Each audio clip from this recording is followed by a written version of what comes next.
Les choses se disent, les gars. Les choses se disent. Tout se dit un jour. Tout se sait un jour. La morale de cette vidéo, les gars, c'est simple et efficace. Chacun a son avis. La vie de ma mère. Respecter la vie des gens. Et chacun a son avis. Parce que, les gars, là, il y a un gros dilemme. Ce qui se passe actuellement. Solskjaer, le coach, soi-disant, de Manchester United, Cristiano Ronaldo, va-t-il jouer ou pas? On va tout voir dans cette vidéo. Donc voilà, avant de commencer cette vidéo, comme d'habitude, n'hésitez pas à mettre un maximum de pouces bleus la famille. On va regarder la barre des likes, des abonnements, ça fait plaisir, on est ensemble. Mettez des pouces, faites péter tout en fait les gars, la vie de ma mère, faites péter tout, j'ai pas votre temps, la vie de ma mère. Donc voilà les gars, on est ensemble, la famille, je vous remercie pour tout la famille. Je vois que vous êtes présents dans les vidéos, les débriefs, donc je vous remercie pour tout la famille, voilà. Vous êtes vraiment présents, ça fait vraiment plaisir. Les 2500 personnes qui sont abonnées à la chaîne sont présents. Je vois qu'ils regardent les vidéos, je vois les statistiques, etc. Ça me fait plaisir. Donc les gars, continuez à faire péter les compteurs de pouces bleus. Et demain matin, on se retrouve pour un débrief de fou. Manchester contre Newcastle. On va débriefer ça tous ensemble. Et j'espère que ça va porter ses fruits. Donc voilà. Dites-moi vraiment ce que vous en pensez, les gars, en commentaire de ce que je vais dire actuellement.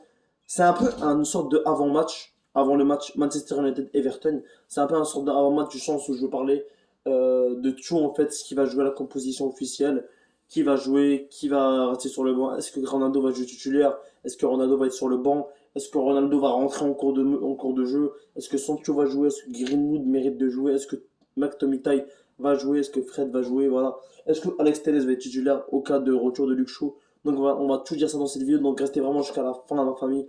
Mettez un like, abonnez-vous à la chaîne, c'est très important. Faites péter les compteurs comme d'habitude, les gars. Aujourd'hui, on va vivre une vidéo incroyable ensemble. Donc voilà, faites vraiment péter les compteurs de pouces bleus. Abonnez-vous à la famille, c'est vraiment le plus petit soutien que vous pouvez me faire. Ça me fait énormément plaisir. Donc abonne-toi, toi qui regarde cette vidéo. Et j'espère que cette vidéo va te donner le smile, mon frère. Donc voilà, et ma soeur aussi. Donc voilà, les gars, frères et sœurs, on va commencer cette vidéo sans plus attendre. Et je suis désolé, il y aura bientôt une intro, les gars. Parce que la dernière intro que j'avais, elle était copyright. Donc on devait changer, t'as capté. Mais bref, c'est pas le sujet de la vidéo. On commence par le gardien. Moi, je dis De Gea, il n'y a pas de débat. De Gea, meilleur gardien de l'histoire. Il n'y a pas de débat. Les deux défenseurs centrales, les gars. Lindelof et Varane. Il me semble que Maguire est encore blessé. Latéral droit. Le latéral droit qui a joué contre Villarreal. Je ne connais point son nom et je l'aime pas. J'ai vu le match, j'aime pas son style de jeu. Je trouve que je préfère de loin Wan-Bissaka. Hein, je préfère de loin Wan-Bissaka, mais je le respecte quand même. Mais je préfère très très de loin Wan-Bissaka, le numéro 20. Là, je sais pas comment il s'appelle. Mais bref. Latéral gauche, Alex Telles.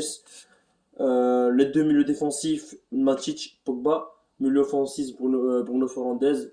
À droite, Sancho. À gauche, Lingard. Attaquant de pointe, Edinson Cavani. Je rigole. Cristiano Ronaldo, les gars. Oula. Et j'aimerais vous dire une petite confidence, les gars, que je n'ai dit à personne à présent sur ma attitude, je n'ai même pas parlé. J'aimerais juste que Cavani joue. Parce que Cavani, on l'a vu contre Villarreal, les 20 dernières minutes où il est rentré, il a fait du sale, les gars. Les récupérations de balles à 34 ans, les passes incroyables, le physique, la vitesse, il est encore présent, Cavani. Donc pour moi, il devrait commencer à jouer plus avec Manchester United. Il ne devrait pas être sur le banc. Pour moi, il devrait jouer avec un 4-4-2 Manchester. Pogba, il faudra sacrifier des joueurs. Je suis désolé, tu mets Pogba, Bruno Fernandes au milieu. À droite, tu mets Sancho. À gauche, tu mets Lingard. Les deux attaquants de pointe. CR7 Cavani. Pour moi, ça serait idéal pour Manchester. Mais voilà. Je respecte toute tactique du coach Hall, Solskjaer, malgré que je l'aime pas trop ce coach, mais bref. On va voir ce qui va se passer à l'attendu du match. On va voir si ça va porter ses fruits. On va voir si tout va réussir. Donc voilà les gars, j'ai vraiment hâte au match de Everton demain que je dois me réveiller hyper tôt à cause du décalage horaire à la famille. Donc j'habite pas en France, j'habite pas en Europe. Donc c'est pour cela qu'il y aura un décalage horaire énorme. Ce qui fait que je dois me réveiller plus tôt que les autres. Donc voilà, on va se mater un petit match de Manchester United tous ensemble les gars. Et j'espère que vous allez kiffer avec moi. J'espère que vous allez liker cette vidéo, la faire péter. Et voilà, Ronaldo va jouer effectivement titulaire d'après les médias demain contre Everton. C'était un MZ 4-4-2, ça bouge pas.